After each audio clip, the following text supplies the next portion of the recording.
Okay, so I think we'll get started. It's just a few minutes after 3, so I'm mindful that many of you may have to leave at a certain point in the workshop, which is totally fine. Hopefully we can answer most of your questions in the first 15 minutes. That would be an amazing goal for the workshop, but if not, always feel free to reach out to Trish or myself after the workshop if you had to leave early, and we'll be happy to share the slides with you or chat further if you need more support. So I just want to welcome you all. Thank you so much again for joining us on a beautiful Wednesday afternoon. It's nice to see many familiar faces, names in the room. So welcome. And before we begin, I just really want to acknowledge where we're all coming from. And I know many of you are probably in different places in the city, or maybe even in international locations, but I just want to let you know that I'm joining you today from Squamish, where I've had the privilege to live, work, play, learn for the last 10 years of my life, which has been amazing. And just to acknowledge that this is the traditional, ancestral, unceded territory of the Coast Salish, Tsleil-Waututh, and Musqueam First Nations people. So wherever you are, it's really important to acknowledge that we are on lands that are not our own. So thank you so much for joining us. If you have any questions at all during the presentation, feel free to unmute yourself. We don't mind people just jumping in.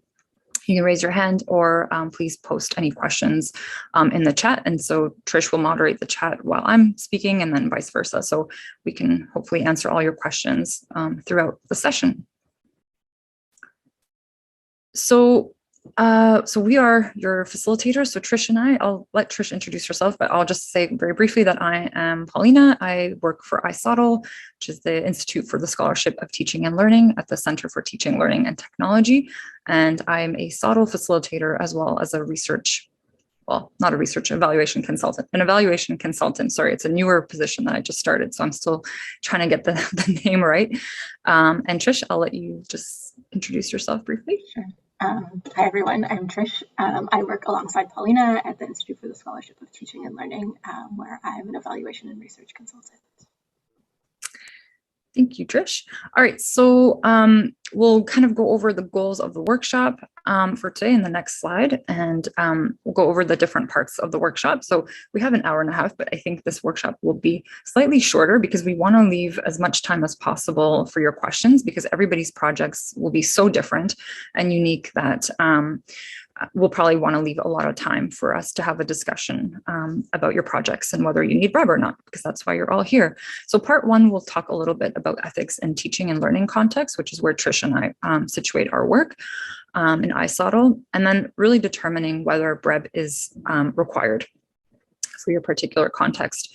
And then the second part, we'll also look at being ethical and whether requiring BREB means that you can't be, you shouldn't be ethical. So we're kind of going to pull apart those two things, BREB versus being ethical, especially in classroom evaluation projects, and then working with students and how to go about that in ethical ways, whether you have BREB or not. And then, of course, we'll leave lots of time for questions at the end. So really the main goals of this workshop is to gain more clarity around whether a formal BREB application is necessary for your project. And this is a question that we are asked time and time again. And it's a question that doesn't always have clear answers. It really depends, but hopefully this workshop will give you a much clearer idea of whether or not you need it, because sometimes there are things that you can ask yourself and there's steps that you can go through to kind of assess whether or not you need BREB for your particular situation. Also, we want to think about the ethical practices, again, regardless of whether formal BREB approval is required. And then, of course, to learn where you can go for further support. So we will be sharing some resources and materials with you, including a video that Trish and I put together. It is 10 minutes long, so it's not going to take a lot of time for you to listen through, but it really does kind of lay out some of the key points of whether or not you need BREB. So we will share that link with you at the end of the presentation as well. So just to kind of briefly situate where most of our work takes place. So as Trish and I mentioned, we work at the Institute for the Scholarship of Teaching and Learning. And so most of the projects that we support are within this larger kind of framework of SOTL, which is a scholarship of teaching and learning. And the main objectives of SOTL are to enhance student learning through engaging teaching practices. And so we support projects primarily in the SOTL, like the SOTL Seed program is sort of like the main area of projects that we focus. And so many folks who do SOTL Seed projects are really focusing on enhancing student learning through their projects. And many of these projects do not require BREB, even though they have potentially a dissemination focus and kind of bigger questions, and they tie into the literature, but they don't all need BREB. So we'll talk a little bit about what distinguishes those kinds of projects. A lot of scholarship of teaching and learning projects also conduct scholarly examination of what takes place in the classroom. So maybe many of you are thinking about doing something in your classroom with your students. Maybe you want to look at student engagement or ways to engage with community engagement kind of partnerships. And so these are all things that we also look at in SOTL Seed projects. And again, not all of these projects require BREB. A lot of questions that come up in SOTL related projects are about the effectiveness of teaching and different methods as well involved in teaching. And SOTL is also concerned with making the findings and the analysis readily available to other scholars.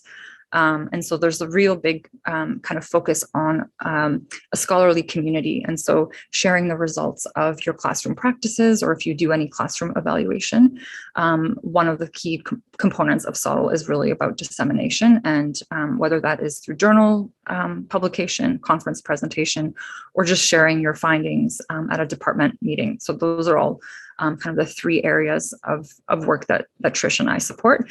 And as I mentioned, some of these type of projects require BREB and some do not. So we'll sort of try to tease out some of those key differences between some of those projects today. So just a few terms for you, in case you're not familiar with BREB. We will be using that word a lot. It stands for the Behavioral Ethics Research Board. And just another thing to familiarize yourself with, if you're not already familiar with QA and QI. So these are terms that the BREB office uses for projects that are exclusively used for assessment or management or improvement purposes. So these are basically projects that will not require BREB. And so many of you might be in this camp if you're thinking about, like I said, improving something in your classroom or trying something new. Many of these projects will be termed as QA or QI, and therefore do not require BREB. And then the other term that BREB uses is research. And this is really where the intended the intended purpose is to extend knowledge beyond your classroom practice through disciplined inquiry or systematic investigation. So this is sort of the term that they use for research. And we'll go into a little bit more detail about what we mean by research and QA and QI in a moment. So we have put together at iSOTL a really handy sort of list, a checklist, whether you should BREB or not to BREB. And we will share this with you in the chat. I think Trish will be sharing this. But it basically goes over some of the key areas that you need to consider before applying for BREB. So one of these is primary intent. And I think this is on the next slide. So I'll just go through this. So the primary intent, this is really key. And this is a question we get a lot too about certain projects. We always ask people, what is your intent? And they say, well, I want to improve student learning. And then we're like, great, you don't need BREB for that. But really, if you take a step back and you really think about what do you want to do with this classroom inquiry or evaluation project that you're doing. So projects without a research intent, so these are projects that are QA, QI, so not requiring BREB, they still may use theory, but it's not the main guiding focus. Okay, so unlike a research project where theory is sort of your foundational starting point. You're looking at the theory, you're looking at literature about what exists about a particular phenomenon that's going on. And then you're using that theory to sort of guide your inquiry. Whereas in QA and QI projects, the thing that's guiding your inquiry is the classroom context itself, the experience that you're having in the classroom. And so again, so theory could still be a component of this project, but it's not the main thing. If you want to prioritize student learning and maybe improving on your own teaching, your pedagogical approaches, if that is one of your main purposes for going on with this project, you do not need BREB. So this is, again, this would be considered a QA and QI project. So we see often a lot of projects where the main purpose is to improve student engagement or to improve student grades on a particular assignment. And that is totally fine. But to do that, you don't need a BREB application. And if you're focusing mostly on outcomes in your own specific context, usually within one course or maybe two courses, again, because you're not going to generalize to larger student populations, and you're not going to make larger claims about learning across different courses or fields of study, then again, you do not need BREB for that, and that is considered QA, QI. Yes, do not require BREB approval.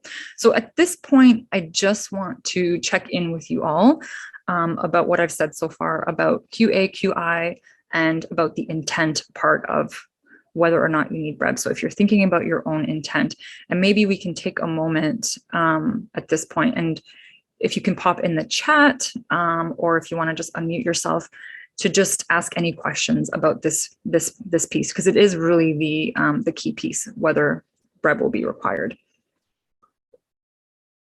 Yes, Richard. Yeah, hi there. Thank you for this information. I was just wondering, is BREB required if you're hoping to publish the results or the data or anything like that? How does that, does that still fall under QA, QI, or does it become a research project if you're hoping to publish from it? Yeah, no, that's a really great question. Yeah, this is a question we get a lot as well. And Trish, maybe you can also add if I don't explain it properly. But yes, we would say it could still be considered QA, QI, as long as, again, the intent is more along like the student experience. Like your goal is still with the publishing is to share knowledge about how you improve student learning in your particular context. So the improving the student learning, your own teaching is still the main focus. And then of course, dissemination, as I mentioned, with a lot of the SOTL work that we do, dissemination is a huge component of SOTL work. And so we encourage people to disseminate. That's a huge part of the scholarship of teaching and learning. So, but oftentimes we see dissemination not just in the traditional sense of like publishing in a journal. So dissemination can mean, you share those results with your peers, you present a poster or conference presentation. So of course, you can still publish in a journal. And I think there is like a blurb that you can actually use when you submit your article for publication. Trisha, I don't know if you can find that. Yeah, we actually have a whole slide on this. Oh, we do? Okay. We'll pull up that blurb specifically. Yeah, it's in there. I just want to add a little bit to what Paulina was saying here and just clarify. It's really around, again, when you're publishing or, you have this project in mind, you're like, I want to share whatever it is I learn. It's really taking that step back at the very beginning of the project and thinking about the intention of it. So, you're going forward and maybe you're redesigning a bunch of course materials and you're interested in understanding, do students like them? Do they feel like they're learning from them? Is it keeping them motivated with the content? And you want to share your findings with your colleagues in a publication. As long as that goal is really focusing on, thinking about how this resource in this example is improving student learning, it's totally fine to share that work, to publish it under the guise of it being like a quality assurance project. So the main piece is that you really just want to be careful that if you are going to go ahead and publish something, you can't use the language of research. So you would want to say something like, in this research project, unless you have gone through the BREB approval process. So that's one of the pieces, is just being careful around the language that you're using. Yeah. And we can touch a little bit more on this when we have the slide about dissemination or publishing. But since it's been brought up, I'll just add another point here, is also just around sharing with, and also we'll talk about this later as well, sorry, we're jumping ahead. But this is a question that we always get asked, so I'm happy to spend time on it. But being clear with students or whichever population you're doing the work with or on, about your intention of how the data will be used. So even if it's an evaluation or a QA/QI project, and there's no research intent, if you have an intention of publishing the data, or you think you might want to share it at a workshop or some kind of conference presentation, it's important to make that intention clear and let people know how their data will be used. That's an issue we'll touch on later in terms of consent, which is above and beyond whether you need to go through a BREB application. Yeah, I'll stop there. Dan, your hand's up still? Yeah, can you hear me okay? Oh, yep. Okay, first of all, this has already been really helpful, so I really appreciate it. And I think I know the answers to these questions based on what you guys have said, but so in terms of like developing technologies, so like, I guess thinking about like, so in our case, we have a course with multiple sections. And so we wanted to see if we could develop some technologies to help with feedback for students and stuff like that. So it is multiple sections, but it's all the same course. So I assume that's not an issue. It's all for the specific course. But then, and I'm sort of new at all this, but if, certainly if our technologies sort of work out, we would love to be able to like give it, well, one would be, I'm just in a graduate program. So potentially for if other, faculty in our program could utilize it, but then also to other, other programs, either within UBC or outside, it'd be great to be able to like sort of disseminate that so folks could have access to it and be able to use it. Mm-hmm. And then I guess, so that's sort of part of it. Then the second part is the, so like in our case, like to develop the technologies, like, because we're going to be, using some machine learning stuff, yada, yada. It's sort of like, first we have to see like, does this actually work? So in other words, do the, the tools that we develop, do they actually do a good job of giving feedback on this thing or not, and comparing it to, the manual feedback that we would typically give. Mm-hmm. And so we would do things, like I would use words like we would analyze it, to see if actually, the correlations are high or acceptable or whatever, because if the tool's junk, then there's no reason to use it. So I guess sort of with all, yeah, so I guess I would like, it would be great if you give me some feedback about that. Well, I'll take a stab and then Trish can go too. Sometimes we ask people who's going to benefit the most from this type of project. And it sounds like, sorry, just to confirm, are you a grad student?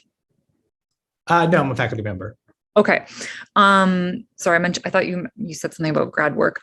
We just have, and so in my program, we only have graduate students. So I will train graduate students. Gotcha. Okay. Yeah, I would say this is a tricky one because it almost sounds like you just want to see if something's working, but then at the same time, you want to contribute kind of to a larger conversation happening in the field. So I would say that in this case, like really what it is, so I'm in counseling psych. And so like because it's so laborious to go through and give specific individualized feedback for individual like counseling sessions. And this is all student to student, not with real clients, that like we do it less frequently than would be optimal. Wouldn't it be great to get feedback on anything you ever wanted to get feedback on? So what we're kind of hoping to do is see if we can sort of use some new technologies to sort of automate some of the processes, so students will be able to say like, hey, how did I do on that? So they can get that feedback on all of the practices that they do rather than sort of the select ones, because it's so time consuming for us. So it is so the goal is to facilitate more access to assessment feedback for the students with hopes that then they can, learn more and figure out how they're doing and get more feedback than we're able to give them manually. Okay, let me just forward this slide in case maybe it will help you. Sorry, I can't, there we go. So let me just compare that first top part, which is QA/QI with the research intent. So if you are looking at this slide, for example, or anyone in the room who's looking at this slide, if you're kind of like going through this list as if it were a checklist, and you were to say yes, yes, yes, yes to these items, which one? So we often ask people to do that, right? Like, so go through this list, and if these ones may build on prior theory, but it's not your main focus, right? You're improving student learning. That's also a key thing. So then we would say it's a QA/QI. I'm going to the QA/QI route for your particular project, but Trish, you may have different ideas. But if you really do want to, like in the second part of the slide where it says you want to deepen student learning and teaching, but you also eventually want to take that beyond your particular context, maybe you want to make broader generalizations, then that would make it more of a research project. And then so you might want to consider applying for BREB, because if you are going to be incorporating like theory or different kinds of different approaches that you've gained from the literature, so it's informed by theory, for example, then I would say you're probably safer to go with the research route and to apply for BREB.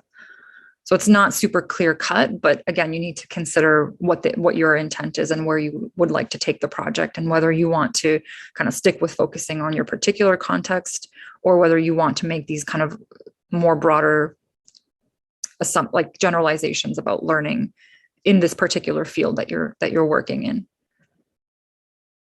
Does that make sense? Trish, do you want to add anything to that? Yeah. I mean, it's not always clear cut, but you really have to start with like where you see yourself on this spectrum of intent. Yeah. I just want to echo everything Paulina said and say, like, this is the trickiest part for everyone. If you're like, oh, this is really confusing. Sometimes it is very clear cut, like it is purely just kind of to assess whether something's working in this one context without really sort of digging into the literature or existing theories. And other times it's like, no, clearly we're trying to sort of fill this gap in the literature, or, take a theory that exists or a method that exists and, apply it to our context and see how it relates back. Sometimes those are really clear, and other times they're not as clear. It really is something that, you need to sit with yourself or your team that you're working with and sort of mull over. And like Paulina said, kind of go through this as a checklist. And if you have more checks in the research intent area, then go down that route. The most important piece being is because there isn't a retroactive BREB approval that you can seek. So you can't go through the project, collect all your data, find something that you're like, oh, actually this builds on this huge theory and it's so important that we disseminate it as research. You can't go back and ask for approval for that. So it would be important to get it up front. I think, Dan, in your case, you're asking about, if this tool really works, wanting to be able to say like, hey, other colleagues, or hey, other areas, you should use this tool. And I think, to me, that doesn't raise the red flag of it moving beyond a specific course, because you are still saying, like, this is what happened in my context. This is how it worked for my students. You're not necessarily, well, in my understanding, is that your goal isn't to say, here's how it worked for my students, here's how it would work for your students, and here's how it could be applied to, chemistry, or, here's how it fits into these other areas that are trying to use a similar tool but aren't able to successfully. Because, there's always, that piece in any publication that you write where you kind of think about, how is this broadly applied? And even in papers that have that QA/QI focus, you want to say like, yeah, this is what happened in my context, but, someone in this other field might find it useful. And that's fine to sort of broad strokes talk and think about generalizations. When it is in research, it's more that you're like, the goal is to have it apply to other contexts. Yeah, so I'll leave it at that. And hopefully that provided a little clarity. Yeah, and as Trish sort of mentioned, the other thing is like you can start it as a QA project, but as soon as a research intent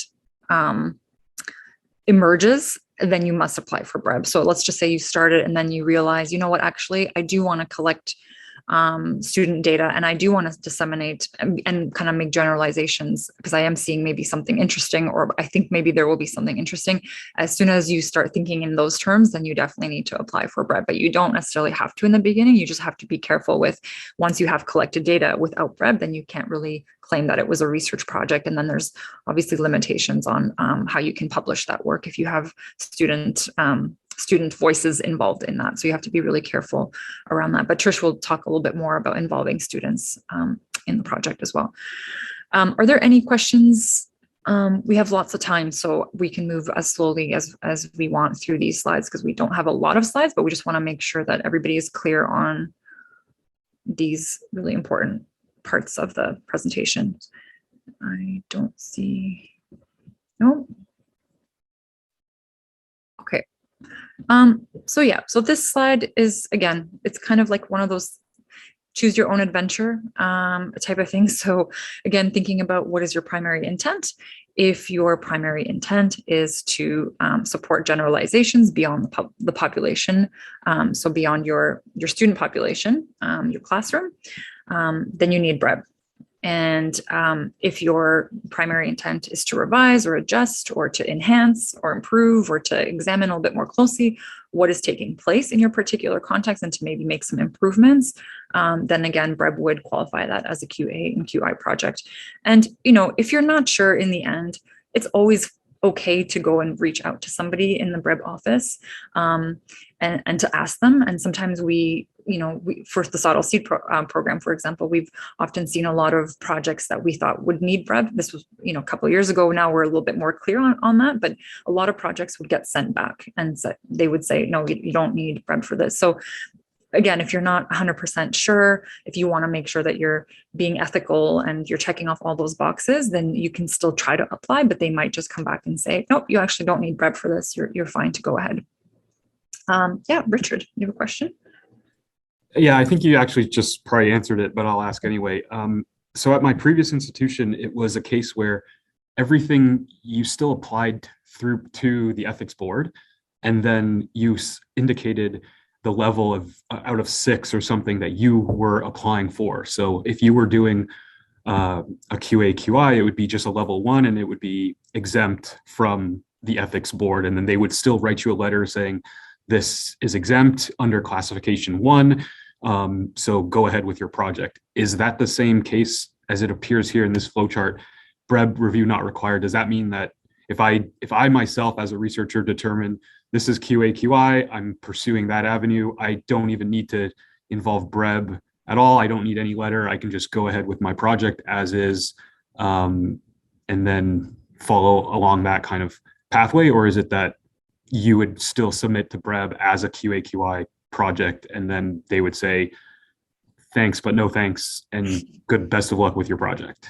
That's such a great question. And I feel like that would be so helpful if the BREB office did something like that, because then that would ensure that all the projects that people did in their classrooms were reviewed to some extent. But that doesn't happen at UBC. I think there's just so many things going on that they just don't have the capacity to support that kind of level of, looking at every application that comes in. But and that's why they have this distinction, right, between QA, QI. So it's in your own judgment in a way to make that call. But again, if you're not sure and you want to make sure that you're ethical, you can ask them, but they won't give you like a official letter saying, we've looked at your application and we've decided it's a QA, QI project. So, but that's a really interesting approach. Mm-hmm. It's a great question. Any other? Yep. All right. I think the next part is you, Trish. Pass it on. Awesome. Thank you, Paulina. So yeah, we kind of already touched on this idea and considering yeah, we spent a lot of time on this first concept of intention, but it really is the most important one because it does frame sort of all of the other pieces. And thinking about, as we said, as soon as you develop that research intent, proceeding with a BREB application. So something that we see often in our rules is people coming along and saying, oh, I started off this research, or I started off with this project, and I thought I was just sort of investigating student motivation and using this resource or whatnot. But actually, now that I have the data, it's really interesting, and I really want to apply it and see how it relates to X, Y, and Z theory. And that's where it becomes problematic, where you kind of shift your framework and start wanting to have a research intent where there wasn't one there. And what we recommend in that case is to use your initial data that you collected as a pilot and kind of have that inform you in terms of that initial intention. So just that sort of QA/QI mindset, and then start a new BREB application where you can reference that pilot as informing, why you want to move forward with it as a research project, and really, take that step back to dig into the literature, dig into the theory, dig into what exists to situate the work that you're doing. So, it's fine to collect data and, learn something. That's the goal, hopefully, behind all data that's being collected. But taking data and then, turning it around to say like, oh, actually, now there's a research question here where one didn't previously exist. That's where there's quite where this issue arises, and we want to prevent you from getting there. So yeah, again, just taking some time to really think about what your goals of the project are, whether there's a research intent, and then just being mindful of how to position yourself once that data comes in, and not get stuck in this route of, oh, actually, I did want to be able to relate it to the theory at large, or beyond the context of my classroom. Okay, so another piece to consider in terms of whether you need to go down the route of seeking BREB approval or not, or submitting a BREB application, is your expectations of your students. So in any project where the student learning might be influenced as a result of randomization or experimental groups, you definitely want to go through consultation with the BREB office. And it's not necessarily the case that you will have to submit a BREB application, but things get a little bit trickier or potentially unethical in cases where you're putting that student experience kind of, I'll use the word, at risk.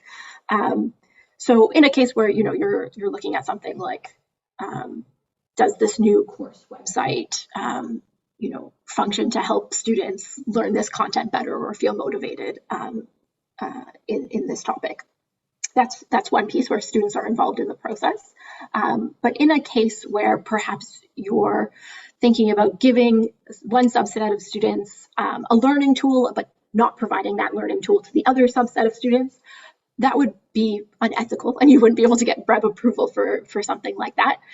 But they might be able to talk you through how to think about equalizing that scenario. So sometimes what we see is, or we've worked on projects where perhaps you give one subset of students access to a resource, have them do some kind of assessment or survey or gather some feedback in some way. And then you also provide that resource at a later time to the other students. So everyone does get access to it. So you're doing things in a way that is a little bit, that is ethical, and that you're considering that experience at large.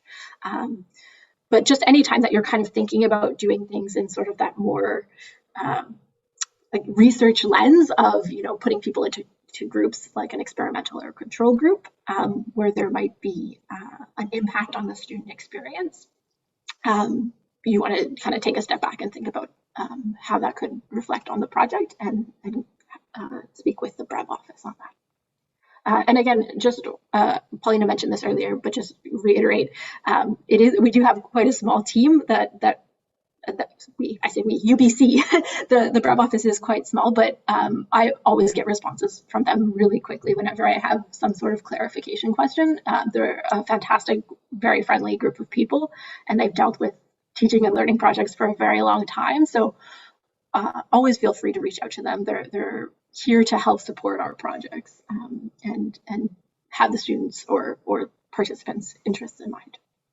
And as a clarification there, we do use the word students quite a lot in our presentation because that tends to be the target group that we work with.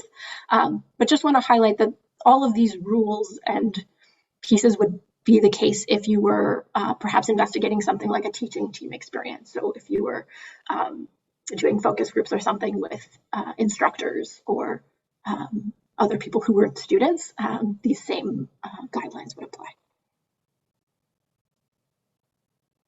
Okay, so we've already kind of touched on this, but the idea of what your publishing goals are, and this isn't a black or white where, you know, if you want to publish or you want to disseminate in some way, that means that you have to seek BREB approval. That's definitely not the case. It's, as I mentioned earlier, you just want to be mindful of the way that you're talking about the data that you collect, the project that you pursued, and be careful not to frame it as research in any dissemination that you do. And just because using that word research sets it up as an expectation that BREB approval was required or was obtained, sorry. And this is the language that is recommended for if you are publishing something in a journal. Sometimes they'll ask you whether institutional ethics was required.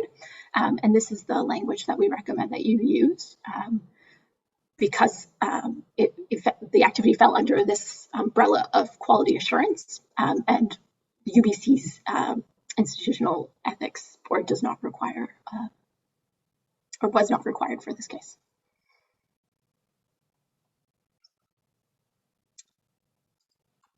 Okay, so we've gone over some of the guidelines of kind of thinking about whether you need to get BREB approval or submit a BREB application or not. But we just want to spend a few minutes now talking about the idea that just because you don't necessarily need to get BREB approval, so say you're doing just a very clear, straightforward QA/QI project, that doesn't mean that you can be unethical. Hopefully you didn't think that anyway, but we just want to go over some guidelines on being ethical regardless of the type of project that you're doing. Okay, so as I mentioned earlier, this idea of sharing information with your students or whoever it is that you're collecting data from, your intentions of the work that you're doing. So we recommend sharing a consent form with that population. And we have some sample consent forms on our website that we welcome you to use. We have examples here for both projects that do undergo BREB review and those that don't, that more QA/QI style, because they do look quite different. The BREB office, there's a lot more information that you're required to include. And for QA/QI projects, you can kind of reduce that a little bit further. But the main pieces that any consent form should have are these why, what, where, how. So why you're doing the project. And this can be something, a really straightforward 1 or 2 lines. I'm asking you to complete this survey today because I'm interested in learning about your experience in this assignment or this new worksheet that's been developed or this resource that you used as part of activity XYZ. Letting students know, especially when you're doing things like surveys, which is one data method that we see quite often, or gathering any kind of student feedback, is that students fill out so many surveys or they have their data collected so often that it's nice for them to know sort of what the purpose is. And it sets you up to sort of motivate, like I'm doing this survey because I really want to understand what your experience is so that I continue to make it better for other students or so that I can continue to improve my teaching practice. So, just 1 or 2 sentences kind of explaining your motivation. And again, this doesn't have to be a deep dive into how it relates to all these different theories and where the grounding is, just really what it is that the purpose of what they're doing, what the purpose of the activity is. Explain to them what data you'll be using. So whether it'll be anonymous, which we highly recommend if and when possible, if it's not anonymous, if you're planning to link responses on a survey, for example, to their course grades, if you're collecting other data, say in a Canvas platform and you're using some data that's collected there, just letting them know what it is that they're contributing. As I mentioned earlier, any information about how you plan to disseminate, so where their data will be shared. So if you are thinking about sharing it, which is absolutely fine, we recommend something like this text here. So aggregate data and or anonymized quotes may be shared publicly, which just lets students know that, they're not going to walk up to, class one day and see, their name on a billboard, Trish says this class sucks. This was her grade, they're not tied to something specific. And that they can it also encourages them to speak a little bit more freely, that, this isn't necessarily, I'm able to share my experience without it being tied back to me.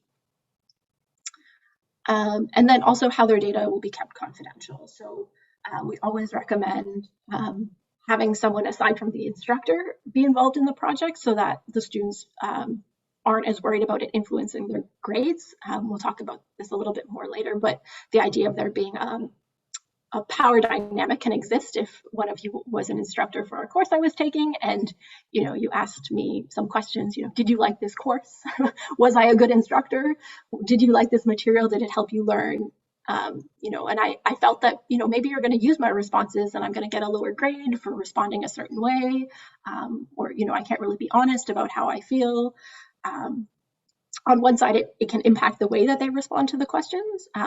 But also, in terms of data privacy, you also want to be mindful of how that's shared.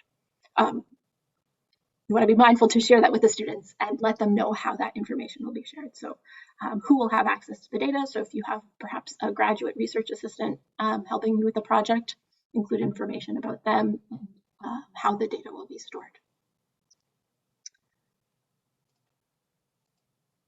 Okay.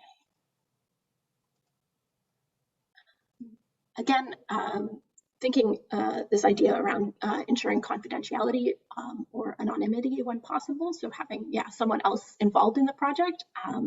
Even more so the case if you're doing something like focus groups or interviews to collect data, there is a really strong power dynamic there. An instructor typically shouldn't have access to that primary data or know who the participants' identities are. So that would be, something like the actual recording of an interview or a full transcript. So having someone like a GRA, a graduate research assistant, or a graduate TA help you with coding the data and summarizing it for you, or whichever, if you're going down a specific methodological route, having them process the data for you in advance so that you get that summary is a really wise course. Again, talking about student information, storing it securely, so making sure that if you are collecting any data that would tie the information back to the students, so something like their name or their student ID or an email address, making sure that that's stored somewhere securely. So MS Teams or OneDrive are things that we use here at UBC that follow the guidelines that are set out. And if you are doing a survey, UBC has a free-to-use tool, Qualtrics, which is FIPA compliant. And then just something to be mindful of in our ever-changing world is if you are doing any in-person research or evaluation or QA/QI during the pandemic period, there are some guidelines in place. So just be mindful of those. They are updating regularly. So Paulina just shared the link in the chat. So just some things to consider in terms of how data is collected in person.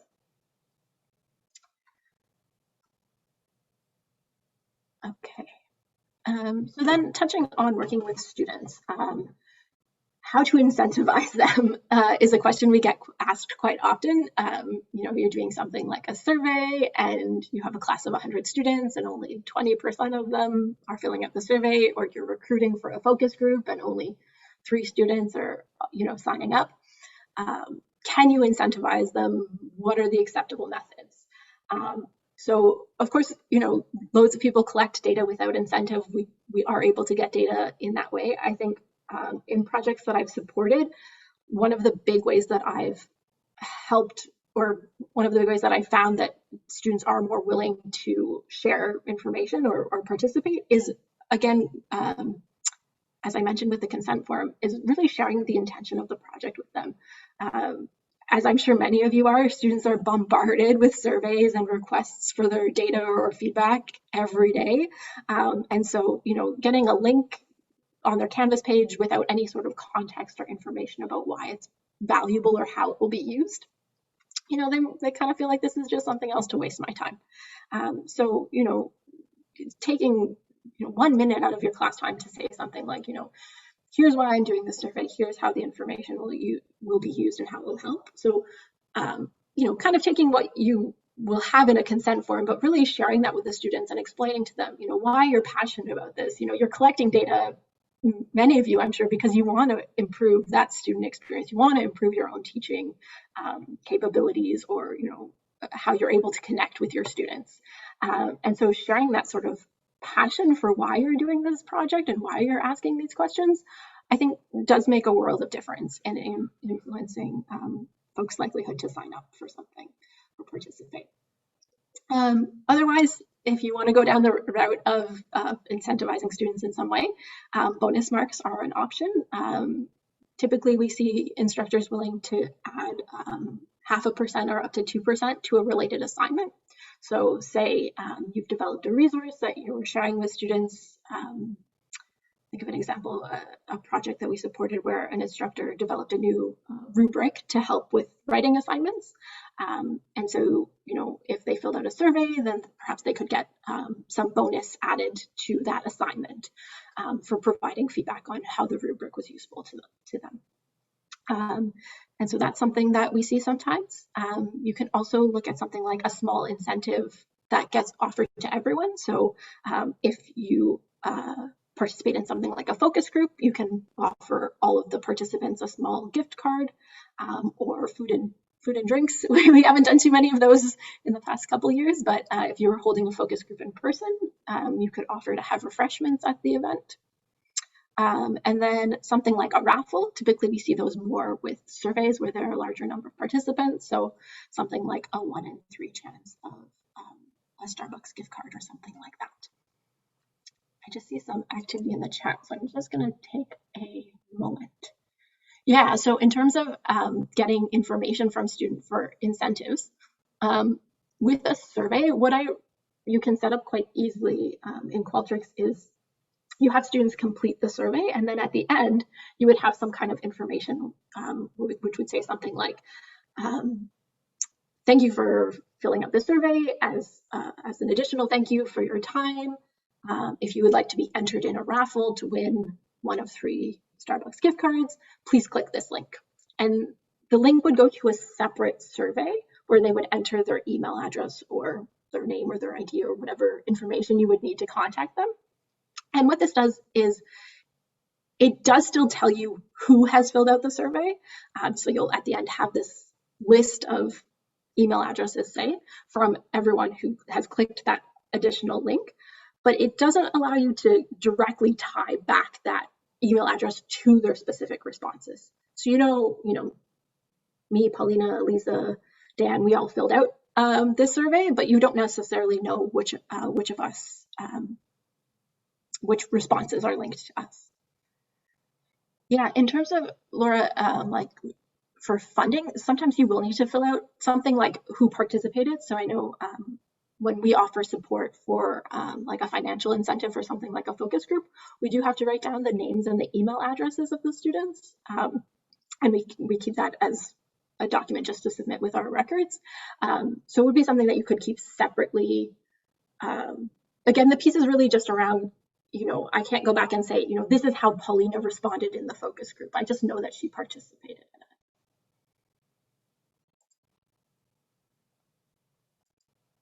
Awesome. Okay. So we have this FAQ slide, and it's one that we put together based on questions that we often get via email or via consultations around these, as well as when we've offered this session in the past. So these are ones that we see time and time again, and so we thought that we would share them. After this, we don't have any other slides, so we'll have loads of time to have you ask additional questions. So I'll go through these quickly, and then if I'm speaking, you start to think about something, and you think, oh, but what about, or what if, or how does this apply to my project? Yeah, please start typing out those questions or formatting them in your mind, and then we can chat with you for the remainder of the session. So one question we get asked often is, well, I'm not sure if this project requires BREB. Should I just apply in case? And we really recommend against this. As Paulina mentioned, in the past, before we had sort of clearer guidelines for the types of project we supported, we would just send everything to the BREB office, and they were like, please stop. We don't have the capacity to process all of these, and many of them are just QA/QI. So really recommend that you take some time, think about really your research intent and your goals, go through the checklists that we provided earlier in the slide, and really think about what you think the project is, where it sits. And if you're really unsure, more on the sense of like, it's really in that gray area and I just can't wrap my head around it, please feel free to reach out and consult with us. You have a quick one-on-one conversation or talk to someone at the BREB office to get further clarity. It's not an easy process to go through and fill out the application. So it's not a simple, I'll just submit this one form and then I'll have it in case.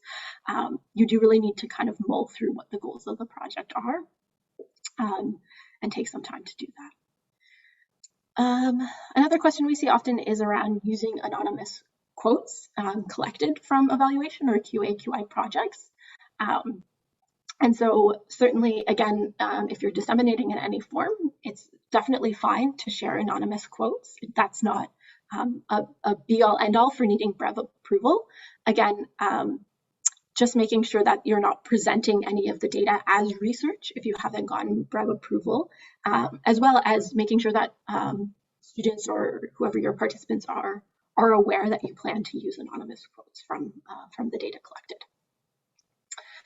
We touched on this again earlier, but just the idea of like, well, I collected a bunch of data and then something really interesting emerged. Can I, write a big research paper about it? And again, just taking a step back before you start collecting data and thinking about what the intention of your work is. With any project, teaching and learning projects aside, you would never just start analyzing a bunch of data without having clear goals in mind. So make sure that you have those goals laid out and they line up with either your research questions or your QA/QI questions. And then, whether you need to go through and submit a new BREB application, if as you kind of poke around the data, you're like, whoa, something really unexpected is happening.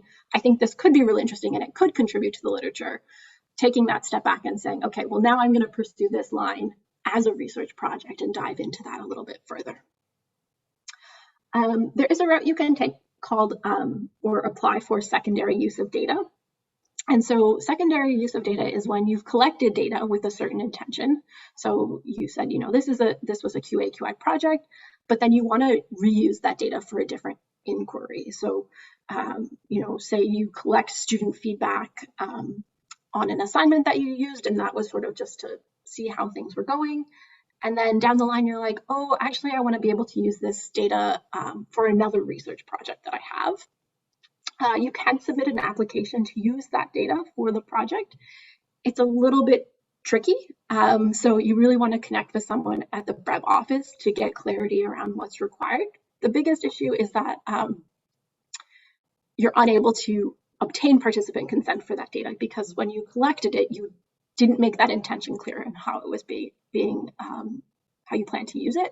And so you need to be able to justify why you're asking for a waiver of that consent.